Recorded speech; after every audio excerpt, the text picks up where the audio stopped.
I am beyond ecstatic to have one of my most pivotal mentors on my journey to building and scaling my coaching company, Marc Von Musser. And this is really just such an honor to have him here. He is such an incredible leader. He is the former director of sales for Tony Robbins, and he has added and coaching training for Tony Robbins. He's added over 100 million to his bottom line. He has also trained over 5,000 businesses on his heart driven sales training methodology that has collectively produced over $1 billion in revenue.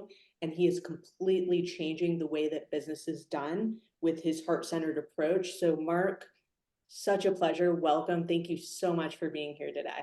Olivia, thank you so much for having me.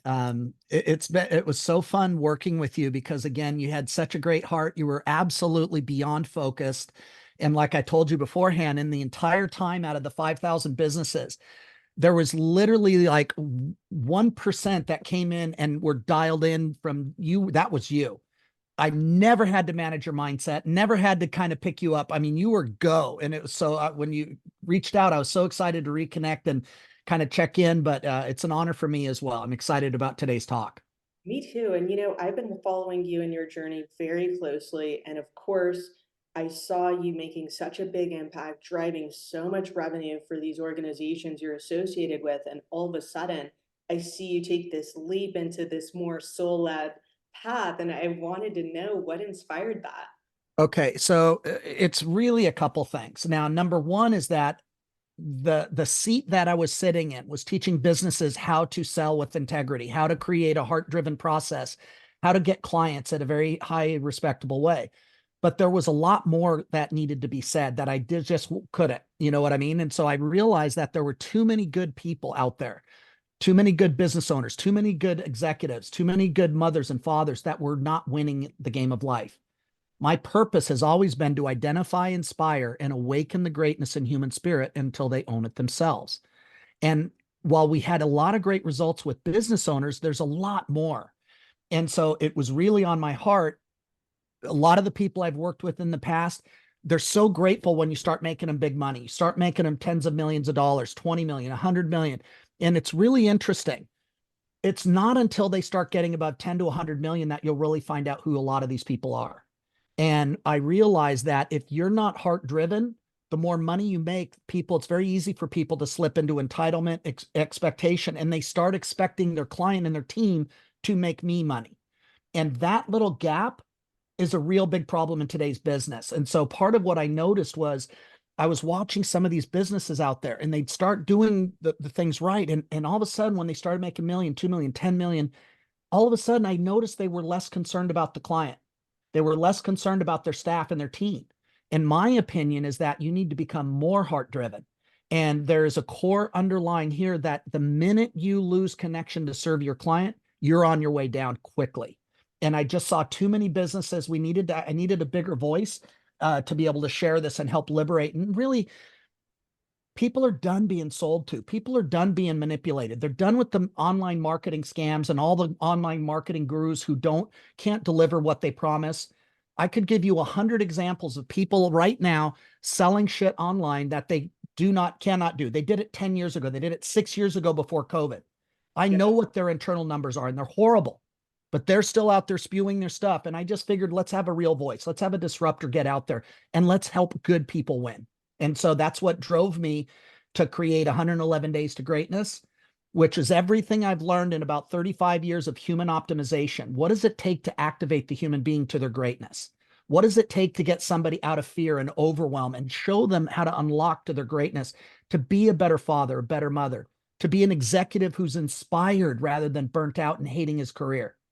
And so that's what I've done for 30 some years. And that's been my obsession. And it's time that we have a real voice, because I noticed a lot of the speakers on the circuit, a lot of the people, they're just regurgitating stuff that's been around for 60 years and it doesn't work. I know a lot of these guys and behind the scenes, these are not people that should be emulated, you know? So You're the OG when it comes to really leading with the heart with the sales driven approach. And so I know I talk to so many high level executives. A lot of them are my clients. They just get so locked into that financial gain and that power that once they have it, it's almost like they feel like a shell of themselves and there's no spark, there's no joy. Mhm. It's almost like they look like they're not really there, they're numb. So, how do you reignite that passion and get these folks back in alignment with purpose? It's a really great question. So the first thing is I don't want to make it wrong. And it's also I don't want to make their choices wrong because again, in the absence of heart-driven sales strategy, the only thing that's available is the manipulation pressure selling that's out there. And what happens though is this is where part of their frustration and sadness is coming from in their overwhelm. I believe most people to be good people. So let's say we take executive A. Nice guy, had the dreams of having impact and whatever. And now he's got a mortgage. Now he's got a wife. Now he's got kids. Now he's got all this. He's got responsibilities at work. And all of a sudden he's doing the work and I won't throw out the company, but I remember I grew this one department over 35% in the year and added several $1 million extra. And you know what I got? That's great. Let's do it again next year. Now, there were other people that were upside down 20%. Nothing happened to them, but all of a sudden I'm cranking and my team, we didn't get bonuses. The team didn't get bonuses. And I remember at one point at the end of the year, he asked what I needed from him. And I said, I'd love a 3-minute video like you do for everyone else at Christmas saying, thank you guys for so much. And instead of saying, yes, let's do it, he went apeshit. And the CEO started yelling at me and about these coaches are significance driven and started yelling. And I'm like, you mean the ones that added $20 million to your bottom line this year? You mean the ones that outperformed every other department? But what happens though, is that when you disconnect from purpose, when you disconnect from the magic and the joy, the only thing you have left is the challenge. And that's the part where we get in trouble. So what's very common is this happens with doctors, attorneys, executives. When you're in the hunt, you're alive. You're going through school, you're getting it done, you're doing it. Man, one day I'm going to be that guy. Mhm. But then you get there. And at first it juices you a little bit. But slowly, if you're not careful, you'll disconnect from the purpose and there's no more place to go. And so what happens though is the pressure from above, get that. And I remember we did it again. The second year I did 30% plus again growth with no marketing spend, by the way. Added another 20 million. Now we're up to like 30, 40 million extra. And still nothing but other good job, do it again. Do it again. And somewhere along the lines, I was like, they weren't appreciative. It was like I was simply a cog to make them more money. And then the people below me, I had to navigate their mindsets because they're making promises and I can't deliver down here. So a lot of executives get caught up in that trap. But to answer your question, is that the first thing that I do is that if they're making their life choices wrong, that's another problem to deal with. Most of the time, it's faster to say, hey, look, once you acknowledge you're not inspired like you were, that's a good thing. That's like in the military when we get dropped behind, on navigation. The first thing you have to do is figure out where you are. It's not good or bad. But if you miss the landing zone and you're on the east side of a river, you have to figure out how to cross the river to get where you need to go. So the first thing I do when I'm working with executives or we're working with people in the business, where are you? Let's get clear on what's working, what's not. Once we know where you are, then we can help you find out what would inspire you. What would be something? And a lot of times it's a lot easier than people think. It's almost, I don't know if the people are going to watch, but you got two things. You've got your goals. I'm going to make this much money. I'm going to have this car. I'm going to be able to get this. I'm going to inspire my kids. I'm going to pay for college. And then you've got all the crap that you got to do. Okay. Now, what happens is first, when we're inspired, this is the ratio. I'm focused on my goals. I'm focused on what inspires me. I'm pursuing something. And my goals are way back here, or challenges. But what happens when I lose sight of the purpose, all of a sudden, the only thing I have is this and this problem and this problem and this problem and this problem. And now it's not fun. And so a big part of what I do is help people rekindle, find out what is their truth. Once we can rekindle what inspires them, we can start to shed what everyone said you should be and help you find out what really fuels you. Then we start implementing a plan. And when we work with people on sales, this is where the bulk of the work is. The sales strategy is very easy, but getting a person in alignment with their destiny and their purpose and their greatness, that's where the magic comes in. It doesn't matter what vehicle you choose, the human being has to be addressed first. Yeah, this is so powerful. And, what I'm seeing too is a lot of these high level folks, they've been conditioned and programmed to operate on, competition comparison and that Hmm. grinding hustle culture. So the idea of bringing purpose to the forefront almost feels scary to them because they don't feel like they would be as successful if they don't prioritize Okay, them. so it's a great point. Let's address that. Yeah, let's That do was actually very common in the sales, specifically in the sales process and in the business process. Remember what I said, in the absence of heart-driven leadership, heart-driven sales, the only thing that is there is the manipulation and the pressure and the alpha, right? it. I'm going to alpha you. I'm going to outwork you.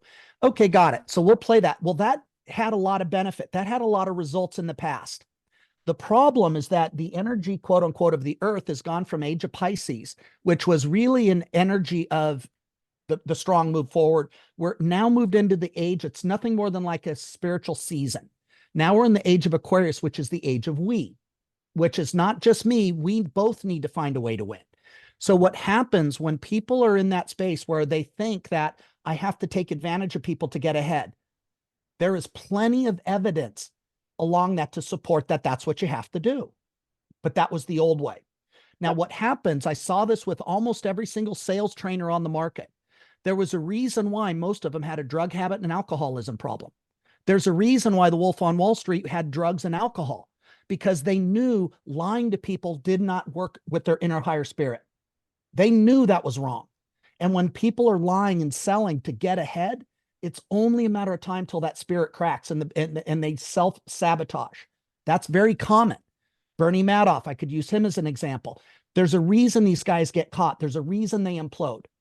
Now, what's shifting, not only is heart-driven leadership and heart-driven sales more effective, it feels good and it heals the soul. It makes me proud of what I do. It makes the executives proud because they're inspiring people on their team. They're coming into work seeing people hit their peaks, doing it because they love to win and because they're contributing. And what happens is the entire culture of a business changes when you start focusing, because as a leader, I believe our job is to first love ourselves so that we can love our team. And when we love our team, then they love the clients. They sell more, they do more, there's less drama, there's less headache, and it becomes fun again. So that's a big part. It is more effective than the manipulation pressure way to get ahead. So that's really a big shift. And people get excited about life again, including their job and their executive level. I love this. And one of the things you taught me that I think was really transformational was just the idea of detachment from Mm-hmm. the outcome and focusing on the impact. And being able to do that, let's be honest, you've got to be in a certain level of mindset and abundance. And out of that survival mindset, True. how do you get people to shift from that fight or flight, I got to get it now, anxious energy? It's really a good question. And part of this gets back to when we understand we're frequency. Einstein was right. It's all energy. So when we get to that point, what people don't really acknowledge and realize, but that when we go into a scarcity energy, if you look at an emotional vibration chart, at the top you have purpose and joy, love, gratitude, and things like that. At the bottom you have powerlessness, anger, rage, jealousy. So there's energies that flow within us as human beings. So if I'm in scarcity, I will be broadcasting that. My self-talk in my brain will be that of lack and scarcity. I will be broadcasting energetically. My little electron, protons, and neutrons will be spinning in a frequency matching scarcity. And guess what I will create? I will create outside scarcity, lack. I will attract people that can't afford my product. I'll attract executives and people on my team in scarcity and drama because that match has to happen.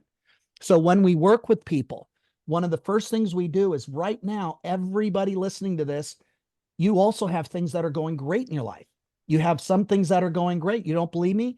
Go meet somebody who just lost their spouse today. Go to the hospital and go watch parents who just lost their child. Would you rather trade places? And it's like right now you have opportunity still. You have your cognitive thinking. You have the ability to go out and turn it around.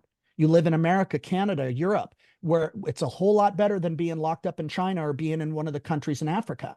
So we have opportunity. So part of it is reshifting the brain to shift what you're focusing on, because what's wrong is always available and so is what's right. So the first thing we do is start showing where's the possibility, helping people change the internal dialogue. So instead of them focusing on why does this always happen to me, which is essentially a primary question that I'm going to ask 1,000 times a day. If I ask that, or how come I'm so broke, I start thinking that, broadcasting that, and creating it. If we change the internal dialogue, how can I win? How can I bring joy to my life? What am I grateful for? Where's the opportunity? Where's the problem I can solve? Who do I need on my team? These are empowering questions. And I ask that 1,000 times. Now I start broadcasting abundance. I start broadcasting gratitude. And all of a sudden I find money in my wallet I forgot about. I get in my coat and there's $100 in my pocket. All of a sudden someone calls me back and there's another big deal that closed. It's crazy. But when you learn how to control the inner dialogue and the frequency that you vibrate, everything else you do now starts to work. You still have to work your ass off, make no mistake. But from that frequency, it all of a sudden you get flow. It becomes fun again. And so it's just really hard watching good people lose. It just breaks my heart. But if they don't know there's a better way, they're going to go out and try the manipulation and the power and the force, and it's exhausting. It is. It's so exhausting, and I see it all the time too. And it's something that you're igniting is this more flow-based. Don't get me wrong, you've got more energy than most people on the planet that I've ever met. So I want to know what gets you so fired up. How do you stay so ignited? Because clearly you're a torchbearer for so many. It fires me up so much when I see good people who were struggling and helping them. It's almost like a healer. People mistake healers that they're doing the healing. No, the healer helps you heal yourself, right? It's like a doctor. I love doctors, but guess what? It's the magic within you that heals that. Yes, they can put on stitches and stuff, but the body goes to work. And it's the same thing with what I do. I'll just take you back to a story. I was doing like everyone else, chasing the buck, because that's what I was taught, right? I didn't know better. Chasing the buck, doing really good in real estate, $100,000 months. I mean, it just couldn't do better. And then the short sales happened, and I was one of the few guys in all of San Diego that could get short sales done. I couldn't get enough business. It was so easy because we went from 27,000 realtors down to about 300 of us that could get shit done. So, but the problem was, it wasn't fun. I was getting burnt out. And what happened was, it wasn't about the money. But long story short, remember that primary question I told you about? My primary question was, are you effing kidding me? Because I'd sit on the phone all day with banks and they would just say the stupidest things. And we'd have a deal and they'd try and get stupid. And it was just like, people can't figure out the white lines in a parking lot, what those are for. They couldn't figure out what the blinker, how that works. And my mind was like that. I was frustrated about everything because of stupidity, inconsideration of people, and just the way they treated people, and ended up with stage 3 cancer. So Wow. all of a sudden I wake up and I got this hard lump in my crotch, right? It hurt like, ow. And I had hernia surgery and it was really painful. And I told the doc, and then I go, Doc, it's actually worse now on the left side. And he goes, well, that's not from the surgery. And I go, it just hurt. So he had a hunch, he did a biopsy, and then we did the work and I don't know all the shit they did, but I had stage 3 non-Hodgkin's lymphoma. And what happens was, I was pissed off at life. And I was standing in the back. My sister and nephew invited me to a Tony Robbins event. I was not there for Tony. I was in the very back row. I'm sitting in the back row like this. Everyone's jumping up and down to Tony. And I'm going, BS, Tony, that's not your content. That's so-and-so. You took that from so-and-so. And they'd come up to me and tell me to get in state and make my move. And I'd tell them to literally go after themselves. That's where I was. Wow.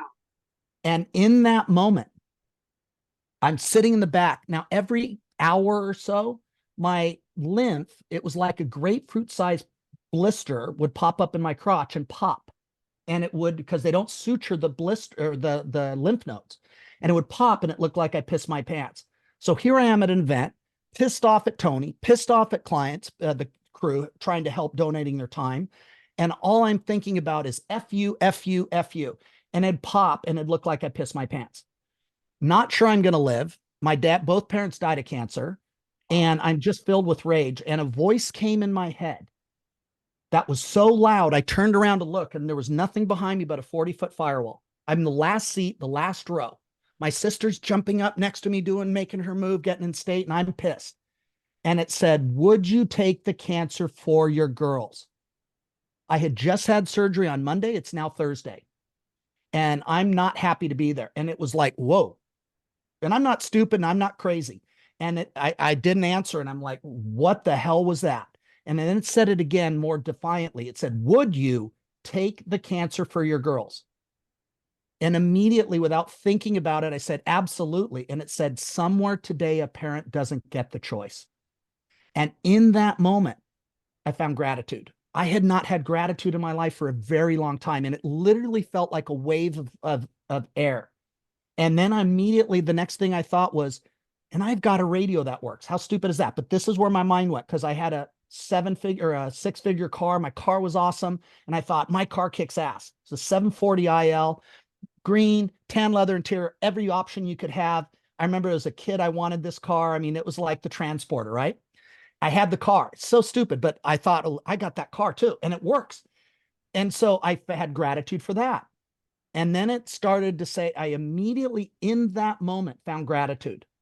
And the next thing you knew is I said, I don't know if I've got a week, because at this point it was really uncertain. I knew it was rapidly growing through my body. And I said, I remember thinking, I don't know if I have a week, a month, or a year, but I'm going to commit to doing what I'm here to do, which was to help identify greatness in others until they own it themselves. And in that moment, I started to obsess on gratitude.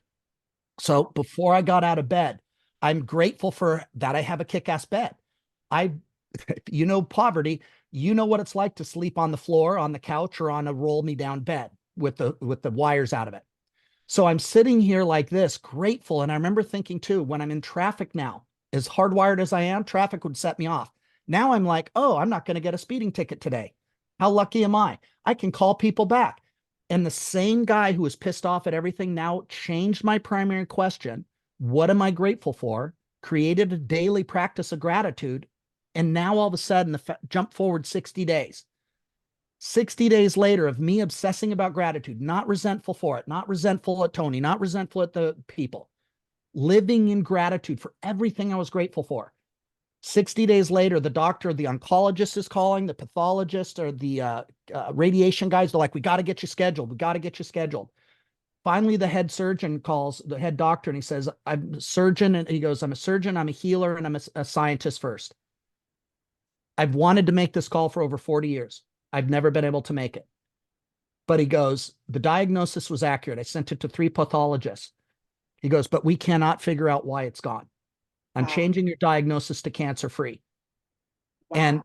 that was the power of gratitude. So to answer your question, a long answer, I shifted my primary question, my core frequency, my self-talk, my frequency that I was projecting about what was wrong with myself and my world.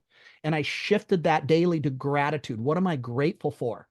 What does God want me to see right now? How can I use the gifts that I have to help lessen the burden of others?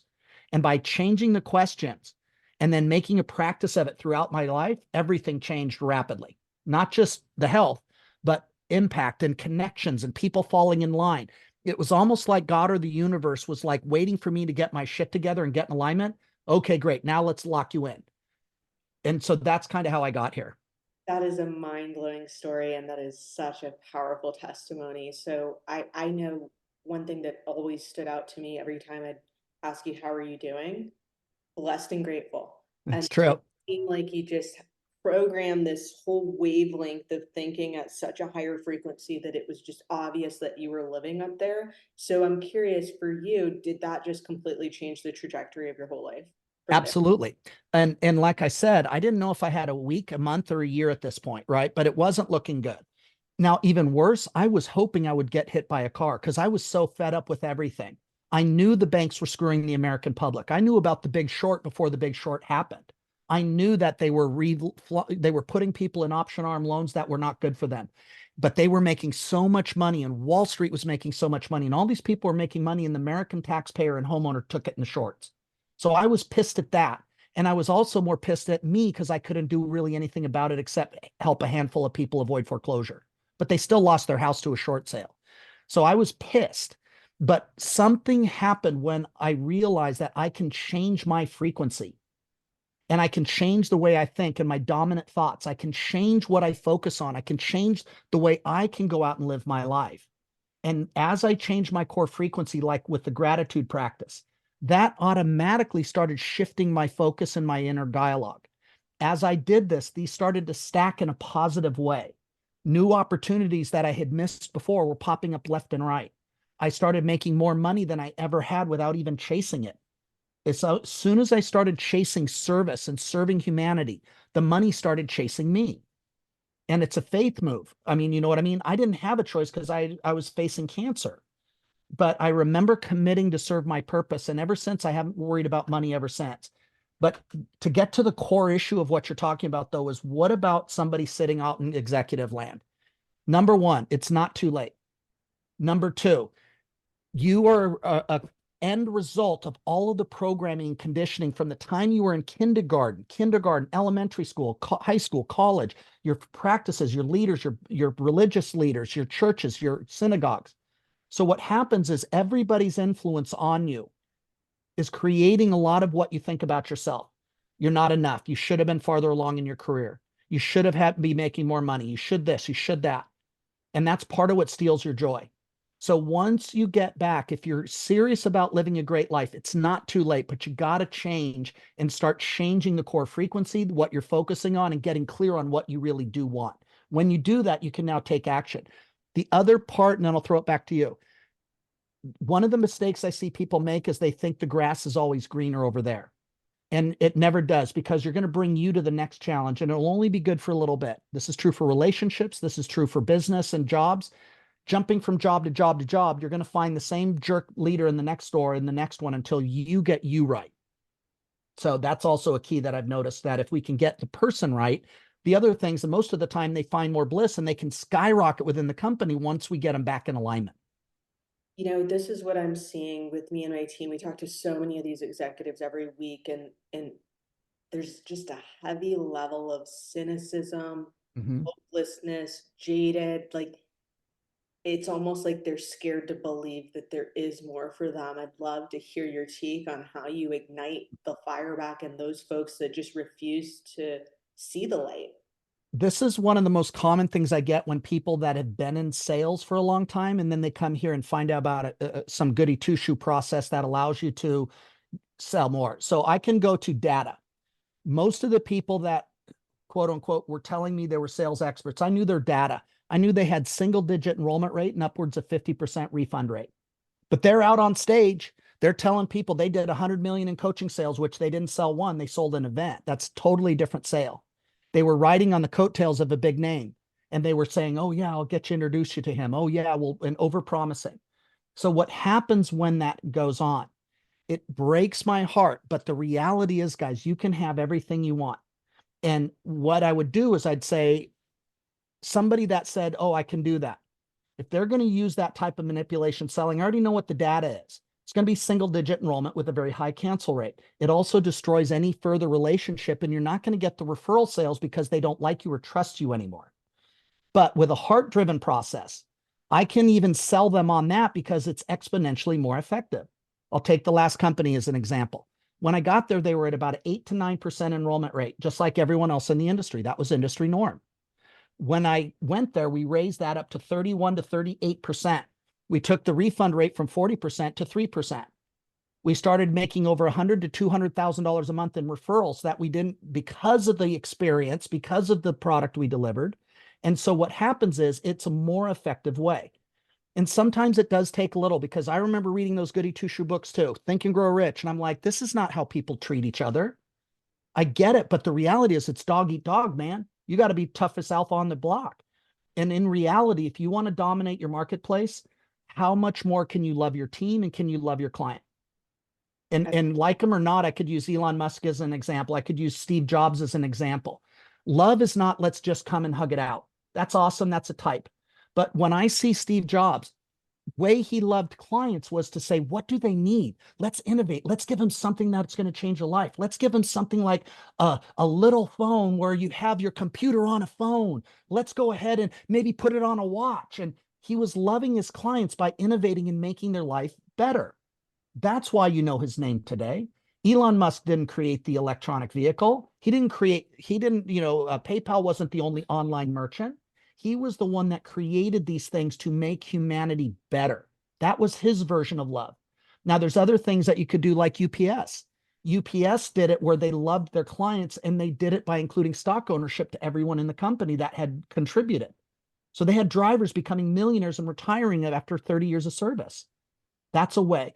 And there's another thing that we haven't really got to it, but this is where it shows up.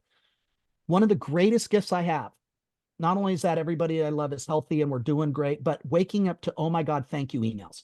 This can be from my team. This can be from former team members who are now living their bliss. This could be from clients. When you wake up to that, I don't care what your position is. When you get to this level of love and service, all of a sudden your team performs more. They want to over deliver. Your clients come in and they're bringing you a handful of referrals because you gave them such, you loved on them so much. So it's exponentially more powerful than the grind it out, just get your hand in their wallet approach. I love that. That is amazing. And I think you and I are living testament to it, that Yeah, the aligned style business is the more sustainable and successful in the end, right? So I'm very much. what do you see as keeping people from stepping into this? You hit the nail on the head a little bit because it's not familiar. All they were trained on, all they saw when you're coming up the ranks and you're working your way, you saw John Doe manipulate and lie his way, and he's now the VP. And Yeah. so you think, and guess what? You maybe did it a little bit and got it promoted. And then you saw somebody else do it. And pretty soon it becomes the norm. And so what happens though is I'll even use like Jordan Belfort, the Wolf on Wall Street. He wasn't the only guy lying. He saw other people doing it, and not getting in trouble. So he could make 100,000 a day lying his ass off and getting the Ferrari and the jet, or he could do it with integrity as he thought and maybe not do it. He didn't have references of better people to do it. So the problem is that most people out there in our core, we know that I wouldn't want someone to do that to me. And if they would just trust enough, and if you go ahead and start with yourself, I think it was Rumi that said, we're so eager to change the world, but so reluctant to change ourselves. And if we change the way we look at ourselves and look at the world changes back. So I would challenge everyone out there is that what activates you? You're right, because after you get to be your doctor and you now have a practice, you're an attorney and you've got clients, somewhere along the line, you lose the juice Oh yeah. and you lose connection. I remember there was doctors as a good example. Doctors, when they're brand new and they're excited and they're in there and they get in trouble almost every time because they're spending too much time with the clients. They're there and holding you and crying with you when you got your cancer diagnosis, and they're there. And the older doctors and administrators come in and say, you need to stop that. And they start pulling them out, that disconnection. 10 years later, they're the doctor going into the caring doctor, pulling them out. And so what happens is it doesn't have to be that way. The best oncologist I ever worked with was a guy, an Air Force doctor, and he was so present. He was such a great doctor because he cared, and I felt it. And when my dad got cancer, he's the guy I went to cry. He's the guy that put his arm around me and told me, hey, and walked me through the journey. And it's like, I believe people, when you're doing that as leaders in business, when somebody steps up to do it the right way, the first thing that they see is they feel good about themselves. They start doing it. Their performance improves. Their team starts to go ahead and becoming less of a pain. Their team starts to deliver better. The team is inspired based on your example. Next thing you know, as your performance in the group grows, you start getting promoted, bonuses, and other things come along. Underneath all of it, you get that passion back. And now you tap into intuition, you tap into magic, and now you're tapping into insights you would never have seen before. And now you can innovate and go Steve Jobs on this crap. I know That's this right. is what you do. You're like a magician because you bring the force of energy, but you can also ignite it in a whole team. And that's why everywhere you go, it just turns into gold. And so, thinking about this whole energy game that you're playing, that you've mastered, do you find yourself having to kind of change the language and like, because you're so spiritual, you're so deep, but then you're speaking to these capitalists. How Yes. how do you resonate with them? How do you get their buy-in? It's a great question and it's a great direction. So part of it is it's called model of the world, right? So for example, I grew up with the sailor mouth. My parents tried to beat it out of me. I had more belts on my ass than you can imagine. I ate more bars of soap than you can imagine. So every time I, whatever, and they'd rub soap in my mouth and try and break me of that my entire life. I was a sailor before I was a sailor. And what was funny about it is I don't do that to try and shock people. It's just that when I get excited and passionate or whatever, it's just like, this is who I grew up. No one else in my family does it, by the way, not my dad, my mom, my sister, my brother. but this came out of me. So if I'm, for example, working with a group of religious people, and I've done this before, and all of a sudden I accidentally drop an F bomb, I'll feel it. Oh shit. Now, guess what? If they drop an F bomb and somebody else is good, we're good to go. So I do have to watch certain things. And I recommend people do that where you don't want to force the way you are on people. Find out their model of the world, and then you can enter it. And then as they get to know you, they'll start coming along. And then if an F bomb drops, it's not the issue it is until if they don't really know you. And that's just an example, but you absolutely have to meet people where they are. It's part of why I started with saying, if you stop beating yourself up if you're made wrong choices because you didn't know any better.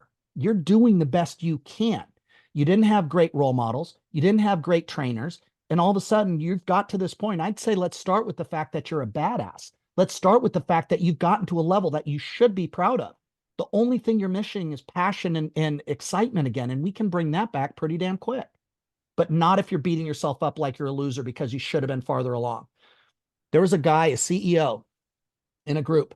He was making $2 million a year. And you know what? He was suicidal. You know why? Because most CEOs were making 20 million. He was a total loser. Wow. There was a billionaire in Spain who was the richest person. I just believe it was Spain, was worth $5 billion. Market crash. He went down to 2 billion, killed himself because he was no longer the richest in Spain. So Wow. what happens is it's not the money. It's about connecting you to your higher spirit. All of us, it's no different. Your money, your bank account is not who we are. And it's like if you went and changed your shirt and you went and put on a $10,000 suit, you know what? It's no different than the same Olivia I'm talking to right now. The magic is not the suit. The magic is not your bank account. The magic is you. Always has been. It doesn't mean you can't go get the nice things, Yeah. but to think it's the car, the bank account, the title, that's not where your magic lies. Your magic is you and how well we can align you to what inspires you, what activates you. And it's not too late. This is really powerful. And now I want to kind of swing the other way because I'm big on wealth consciousness. I come from a family line of poverty. So I'm curious, me coming into this new money, new experience of wealth, I want to experience all the opulence without the guilt. I'm curious on your take with the idea of opulence being a part of the Sure. journey without feeling bad about it. This is a reflection again of the programming that you had growing up and also probably religious and church because there's a lot of guilt and shame about that. They want 10% for sure, make no mistake, but oh God, the rich are harder to get in heaven and they can't get, all that crap, which is misquoting the Bible to begin with. It was form of control to take you away from your power. Here's the secret. You can change the rules. People don't realize that, but just like a toddler, your little kid's playing kickball, the smart one changes the rules as he goes. You know what I mean? Oh, no, you have to kick the ball off the tree, off the thing. And then the little girl does it better. Oh, well, not that tree, the other tree. And oh, okay, this tree. And we can change the way we look at wealth. How come nobody ever explained that if you want to be disgustingly wealthy, and I'm using that word intentionally, if Yeah. you help 10,000 people versus one, isn't that a good thing? If you with your product, with your service, with your caring and your love, at some point wealth and money is a direct reflection to the number of people we helped out of pain. Once I made the shift in my mind about that, to not be wealthy is a sin. To not be wealthy is laziness and self-centered because, like you've heard me say, the best way to help the poor is not be one of them, but help inspire them out of poverty. Now, something you said on poverty, though, guys, it's not just you. In church and schools, teachers, and bless their heart, they mean well. I can't tell you how many times I heard teachers saying, oh, well, I'm not that kind. I'm not about the money. I want to make a real impact. To an I impressionable mind, know. Oh, so if I make money, I'm bad, I'm shallow. And now let's stack it forward. And then I see a Bernie Madoff lying and stealing. And then I see a Jordan Belfort lying and stealing.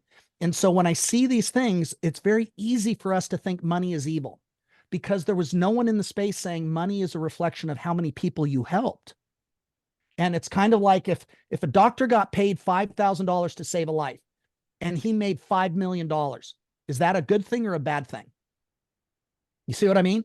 And it's the same thing with business. Once you do that, this is the core of all of heart-driven selling and a heart-driven leadership. That when you can connect that you're here, I don't focus on the money. I focus on how many lives I can save. That keeps me in my power. that keeps me innovating, that keeps me finding new ways to get to serve people at a higher level. The money takes care of itself, but you do have it. Now, I also shed my beliefs about scarcity, like I've shared a few of them with you. I grew up with that. I grew up with getting food delivered from the church because we were so broke. I watched my dad make millions and then were evicted 6 months later because he was horrible with money. So I saw a lot of pain to money. So I had to create entirely new neurosystems. Now, you talked about opulence. Here's the other thing. Somebody I remember going up to built this $10 million house. And his brother came up, who was a mighty, mighty religious, came up and said, "Oh my God, look at the wealth. This could have gone. How much money did this cost you? How much money did this?" He goes, "Well, I don't know." He goes, "Here I created jobs for 6 people who laid the tile work, and they probably made $250,000 just on the tile. So I created jobs for them. The framers that framed it, I paid them $500,000 to build the property. So that was a lot of jobs. I'm creating tax revenue for everybody there." And he started listing everything he paid. So was it really greedy? He also made his money the right way by doing it and adding value to people and creating millionaires. He was deserving of it. But it was like opulence and things like this. I remember it's like if you have a goal to get a Ferrari, you have a goal to get a jet. If you do that by liberating people out of pain and helping make the world a better place, you deserve it. It doesn't make you a better person to have it, but you're also not better if you try and play the martyr game about, oh, well, it's a jet. Yeah. Cool. If you want it, get it. Go love enough people, create, innovate, and go make the world a better place. You can have it. And you've been such a huge source of helping me heal my money wounds and reprogram these belief systems. And that was just such the value I got. Why just being around you and soaking in your energy was just so expansive. And absolutely, you've been a pivotal point to my breakthrough on just allowing that to come through because you're going to get the envy and it almost can swallow you up if you don't have Yes. the beliefs and the conviction and the purpose, right? And there, you're right. And I'll quote Dr. Sonia, who I think she got it from Les Paul or Les. What is it? Les, I forget Les's last name. But if you don't come from a wealthy family, let a wealthy family come from you. Part of what I would love for you and everyone else is why don't we become the grandmother, the grandfather that changed it for our family legacy? You know the reason most children of doctors why they become a doctor? Because they grow up and it's possible. That's it. You know the reason most people in different economies why they stay broke? Because they don't have the role models. They don't have like everyone on their corner, everyone in their family was a doctor, an attorney, a business owner. So they don't do it. So it's one of the things I so admire about you. You are breaking the cycle of poverty in your lineage. I did the same thing. And everyone has that ability. And it's like my girls think completely different. They have a completely different experience watching what's possible than what I grew up with. And that's the sort of thing that you're changing the entire legacy for everyone that ever comes behind you. And this is the other thing people forget is it inspires. Can someone look at your life from the outside and be inspired enough to change their own? How come we don't have that conversation? You know what I mean? When I look at you, Olivia, and I've seen what you've done, you're living proof this stuff works and you're living proof. Anybody that knows you cannot be in your vicinity and not be inspired. They just can't. You're not arrogant about it. You're not egotistical about it. You're just proving what's possible. And the good news, you're just getting started. I know, and as are you, my friend. And so I have to ask, we have a little bit of time left, but I see that you're wearing a jacket that says Light Warrior. Yes. I want to know, what does that identity mean to you? Okay, so when I was walking after I had cancer, and then I was going to get back into real estate, or not real estate, I was going to start doing real estate to get till I could build a business about awakening human spirit. I got 2 phone calls on the same day. I had trained some of the top people at Tony Robbins, and I had trained a lot of the top people at Solar City, which was one of Elon Musk's companies. So I got a call on the exact same day. I didn't want to do either. My wife wanted me to go talk to them because she wanted stability. I did not want either. When I got to the Tony Robbins interview, I walked in and there were boxes. The lights was dim. It was dusty, dirty. Everybody had their head down, like, what the hell? And I was like, what the hell did I walk into? And I found out afterwards they had just fired 4/5 of the people and they were almost bankrupt. Okay. I didn't know that from the outside. It's Tony Robbins, but they had gone through some decisions and some things changed. And I'm walking through there like, holy shit, I was just doing this as a favor because I wanted to respect the people that recommended me repeatedly. I was not going to take the job. And then I had Solar City promising me if I do as good as they think, I'd have a 7-figure job training everybody, right? Cool. My ego's getting stroked. When I walked into the Tony Robbins room behind the CEO, and I'm walking, that same voice came back in my head. I'm like, are you kidding me? And it said, come here and find 100 warriors of light. And I'm like, you've got it. I literally said this out loud. I go, you've got to be kidding. And I literally shook my head as I'm walking. And then Sam, the CEO, turns and goes, what? I go, nothing. Said, come find 100 warriors of light. Never heard the term ever. And I shook my head and go, okay, I'm in. So I went to 1/10 of the income. That's how little I made when I first started there, simply because that same voice told me. And I was like, I'm just going to ride this and see where it goes. And it just became more and more magic. And then the money took care of itself. And I started getting more and more and getting asked to do more. And it just grew. So Light Warriors became an identity. Right before I left, it said, your time here is done. Now go find 10,000 Light Warriors elsewhere, and it will be elsewhere. So a Light Warrior to me, there is nothing more powerful on the planet than an awakened human being. Awakened human beings don't have time for petty victimhood, jealousy, envy. We're here to help. And one Light Warrior is more powerful than 10,000 Dark Knights. I Wow. firmly believe that humanity is fighting for survival right now. It is a spiritual war. It is an energetic war. There's no way you can look at what's going on and not see the hatred, the mean, the divisiveness, all the crap they're trying to divide us. But something happens when you awaken somebody. They become the best version. So that's my goal, is to help identify people to their greatness, navigate through love like we're talking about. And I know it sounds all woo-woo, but help people to start living where they wake up inspired, go to bed inspired, have fun again in life, be a better mom, a better dad, better business owner. And by doing that, and so that's why I started 111 Days to Greatness. Everyone thought I was crazy. Everything I've always taught how to sell is sell your packages at least for 10,000 or more. The most expensive thing I sold in one phone call was $500,000 in one phone call. So I'm very familiar with high ticket. Oh yeah. And like I said, we've done over $1 billion. Our clients have done over $1 billion in coaching sales. But what came to me was there's a lot of great people and they're not winning right now. Yeah. And I've been studying and obsessing on this topic for 35 plus years. Since I was 18, this has been the bulk of the books you see. And Yeah. I didn't just read them. I was in the front row memorizing, practicing, and testing.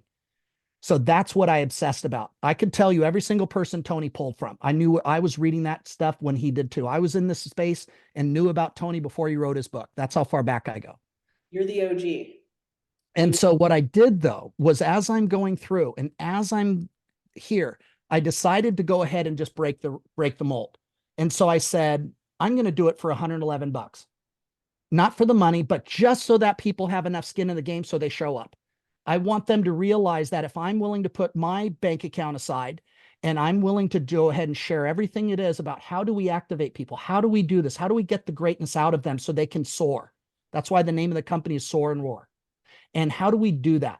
So it's 111 days, and we break down what's stopping you, how to get back in alignment with your goals, how to get in touch with your higher self, how to figure out what activates you, how to shed all the beliefs that were shoved in your head before you gave them consent, and removing all of those and then recreating your life so it's intentional so that you get back into your destiny and your flow.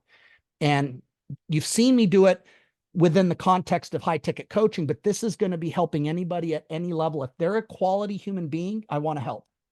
This is phenomenal, Mark. Like, I am blown away the value that someone can get access to for $111. I need to go sign up immediately because that is just a steal because I know what I've paid to get Yes. your brain and your energy. So Good guys, God. You are probably 200 grand, if I'm not mistaken. It's oh yeah, probably close to that. it's been up there, right? So Yeah. and so guys, run, don't walk, go get this because I don't know how long he's gonna keep it at this price. It's incredible. So I know Ultimately, the reason why too, Olivia, is that I know I have X number of days on the planet. My goal is to ultimately help 144,000 people liberate to their greatness. If we're going to change the world, save the world for our kids, we have to make some big shifts. I do not have any faith in either party in the government. I do not have any faith in the people that are quote unquote called our leaders. I believe it's up to us. And I know that if enough of us can wake up and start treating each other with the type of respect and love, that we can take care of ourselves. And the leaders of tomorrow are the most aligned, congruent, and willing to serve their fellow man. And that's us. So I'm not going to wait for the government. So I said, hell, let's put my money where my mouth is and let's start training the leaders of tomorrow. Let's start activating people to their greatness. Well, this is a phenomenal opportunity, and I just want to thank you for your time, your energy, and just your service to this mission. It is so important, and I am with you 100%. I will be getting it on board as well. So, is there Awesome. any parting words you want to share to anyone watching? Yeah, it guys, it breaks my heart seeing people live below their greatness and to suffer because guys, if you really could step back and look, it's not your fault. There are hundreds and thousands of impressions a day on the news, the TV shows, all of these things telling you that you're not enough, that you should be this, you should be richer, you should be this, you should be that. And you end up shooting all over yourself. And the next thing you know, you're a fraction of who you could be. And if we're going to save the world for our kids, guys, don't quit. Every single day, I lost one of my good friends to suicide. And that was because he detached from purpose. He got detached from his greatness. And sadly, I missed it. I was too much at that moment in my own shit. I didn't see the signs. And I've now helped save thousands. But again, I missed Pat. And I don't want that for anybody listening. If you're listening here, there's greatness within you. It might have been programmed out of you where you don't know if that's true, but trust me when I tell you, it is. We are all of divine creation. And I don't care what your religious beliefs are, but there is another level for you. And if you're struggling right now, that's simply temporary if you will make the changes and you can have the best second half of your life ever. So if there was one thing, guys, is the world needs help and we need you. So don't quit. Thank you, Mark.